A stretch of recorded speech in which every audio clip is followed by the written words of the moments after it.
Let us straight away dive into the introduction part of Linux, which is extremely interesting from historical development as well as from technical perspective. In the introduction to Linux, we'll see what is Linux. Linux is an operating system that sits on top of hardware and passes the request to and fro between other programs and the hardware resources in the format that is understandable to the hardware and the applications. It is a very popular platform used in various domains, especially in technical field. It's an open source. The Linux operating system is distributed under open source license. You can view the source code and, if required, can customize it as per one's need and can distribute its original version and modified version as well. It is a Unix clone. It is written from scratch by Linus Torvalds with assistance from loosely knit team of hackers across the net. This means that the source code is rewritten and is different, but the functionalities performed by the utilities and commands are very similar to Unix operating system. It's portable to most of the hardware platforms. Porting is modifying the source code to adapt to different architectures and hardware. Being open source, it can be modified and made portable as per the requirement. There are primarily three types of porting that is feasible, and these are architecture port, and the examples are x86 architecture for desktops and ARM architecture for mobile phones. The second is SoC port, also known as system on chip.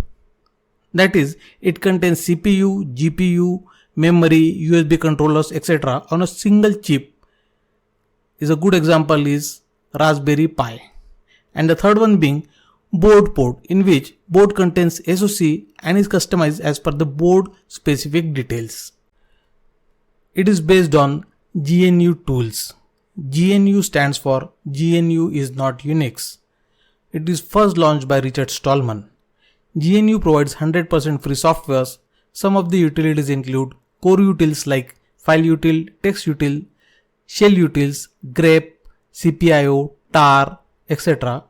iNet utils like FTP, Telnet, RSH, etc. and sysutils like chpasswd, rmuser, wall, write, etc. And there are much more such commands and tools.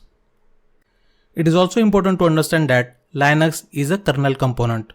The rest of the system consists of other programs, many of which were written by or for the GNU project. It is written in the C language. The Linux kernel is written in the version of C programming language supported by GCC, also known as GNU C compiler, and portion of it is written in the assembly language. The kernel is written using GNU C and GNU toolchain. It adheres to the ISO C89 standard, also referred to as ANSI C. The kernel is freestanding C environment with no reliance on the standard C library. So some portions of C standards are not supported. It's an alternative to Windows operating system. The newer laptops coming with the default Linux operating system and also free Office suite is available along with many such softwares that are freely available, and with huge hardware support, it becomes a good candidate for Windows alternative even with desktop computers. Let us talk a bit about Linus Torvalds. Who is he? He is a Finnish-American software engineer. Linux is a registered trademark of Linus Torvalds. He is the principal developer of the Linux kernel. He also created softwares like Distributed Version Control System Git, which was created in the year 2005 for the development of Linux kernel for tracking changes in source code during the software development, with other kernel developers contributing to its initial development. He has also created a software called Subsurface. It is a software for logging and planning scuba dives. It was initially designed and developed by Linus Torvalds and Dirk Hohndel in 2011. He is also honored with awards such as Millennium Technology Prize in 2012. It highlights the extensive impact of science and innovation on the well-being of the society.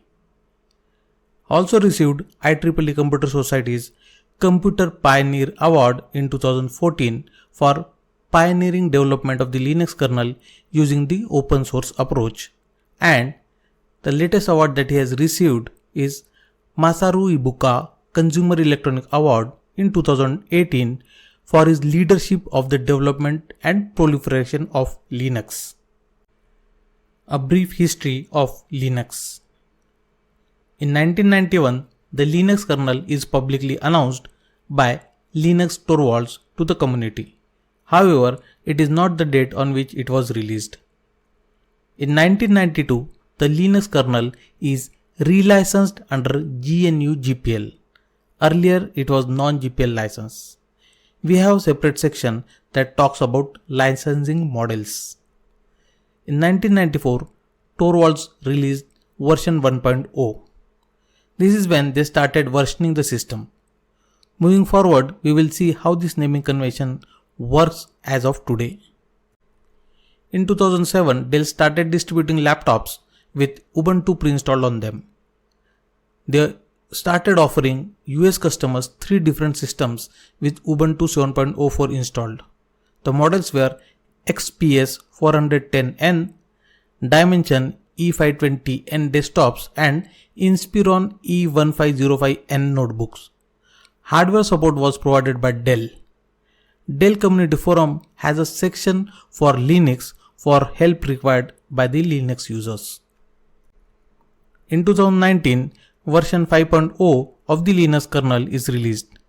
The date was 3rd March 2019. It includes support for energy-aware scheduling, which wakes up the task to the more energy-efficient CPUs in phones, and also includes Adiantum file system encryption for low-power devices.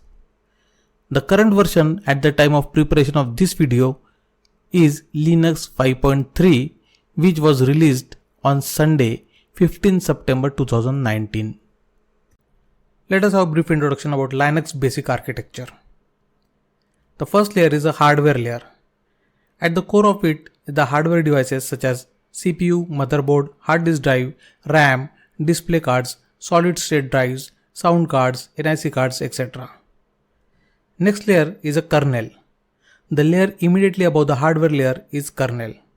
Kernel is the computer program which is core component for the operating system that directly interacts with the hardware. Next layer is a shell. Shell is an interface for user interaction that takes input from the user and send it to the kernel and get the result back from the kernel and send it back to the user. The final layer is called as application layer. These are the utility programs which runs on shell.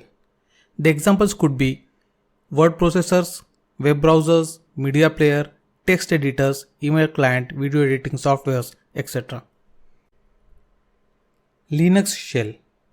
As we already talked about the shells, it is a user interface for accessing operating system services.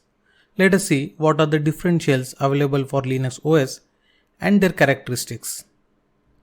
The first one being Bash shell, also known as Bourne Again shell. It is a replacement for the Bourne shell originally released in 1989. It is the default login shell for most Linux distributions. It is similar to Bourne shell but has added features like command line editing. Bash is intended to conform to the shell standard specified as a part of IEEE POSIX. It is a powerful tool for the advanced and professional users. The default user prompt is $. The next one is KSH shell, also known as Korn shell. It is developed by David G. Korn at AT&T Bell Laboratories. Korn shell complies with POSIX 2 shell utilities and command interpreter. KSH has the best features of both Bash and C shell, plus many new features of its own. KSH is intended to conform to shell language standard developed by IEEE POSIX 1003.2 Shell and Utility Language Committee. KSH has major implementations or rather versions such as KSH, PDKSH and MKSH. The default user prompt is again a $. Next is C shell. It was introduced in 1978 and created by Bill Joy while he was a graduate student. This C shell falls under the BSD license. It does not have Unicode support. The syntax of this shell resembles that of a C programming language. It incorporates a history mechanism, job control facilities, interactive file name and username completion, etc. The default user prompt is a %sign. Another shell is TCSH. The TCSH shell is an enhanced but completely compatible version of Berkeley Unix C shell. It includes a command line editor, programmable word completion, spelling correction, a history mechanism, job control, and C-like syntax. Next is ZSH. ZSH is an extended Bourne shell with many improvements, including some features of Bash, KSH, and TCSH shells. It was designed with interactive use in mind rather than programming. So it incorporates a lot of functionality that makes using and running commands much easier. Next is Fish. The Fish shell is a smart and user-friendly command line shell. Fish is more modern shell with the goal of being more interactive and more user-friendly than older shells. Unlike its competitors, Fish is not based on Bourne shell or the C shell. However, it supports features like searchable command history, 256 terminal colors, advanced tab completion, web-based configuration, etc. Next is ASH. It is also known as Almquist shell and by other names such as A shell, ASH, etc. It is lightweight and was originally written by Kenneth Almquist. The current version conforms with POSIX 1003.2 and 1003.2a specifications for the shell. Next one is Dash. Dash is a POSIX implementation that aims to be as small as possible. Dash is not Bash compatible.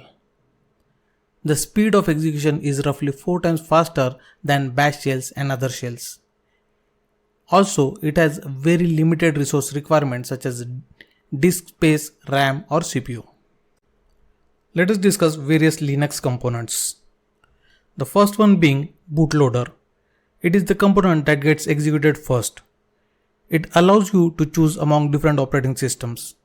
It may be altogether different operating system or versions of Linux operating system. The popular bootloaders are LILO, also known as Linux Loader, and Grub, also known as Grand Unified Bootloader. There are other bootloaders like U-Boot that allows network setup using TFTP. The second one being kernel. As we already discussed, it's core component of operating system and provides communication between processes and the hardware. We have a separate section that talks about kernel. The third one being init system. Init stands for initialization. It is the first process started during booting of a computer system by the kernel. It runs in the background until the system is shut down. It is a daemon process. The init process is assigned PID 1. Init looks at the file /etc/init tab to decide which run levels to start and will start other processes and applications in the background in accordance with the run level. There are multiple init systems that are used in Linux OS and they could be systemv init, systemd, upstart, openrc, runit, etc. Daemons. A daemon is a service that runs in the background and supervises the system or provides functionality to other processes. It is often started directly after the operating system started and will run in the background and are non-interactive. Most have a D at the end of the process name indicating daemon process. For example, syslogd is the daemon that implements the system logging facilities. Next component is graphical server. This is the subsystem that displays the graphics on your monitor. It is commonly referred to as X server. Next is desktop environment. It is an environment which users actually interacts with. There are many desktop environments to choose from. Every desktop environment includes built-in applications such as file managers, configuration tools, web browsers, games, etc. We have a separate section discussing desktop environments. One more component is applications. These are the applications for specific purpose that are required by the end user. It can be downloaded and installed from various Linux vendors that provide the application from their own app store. Examples could be audio and video editing softwares, email clients, word processors, etc.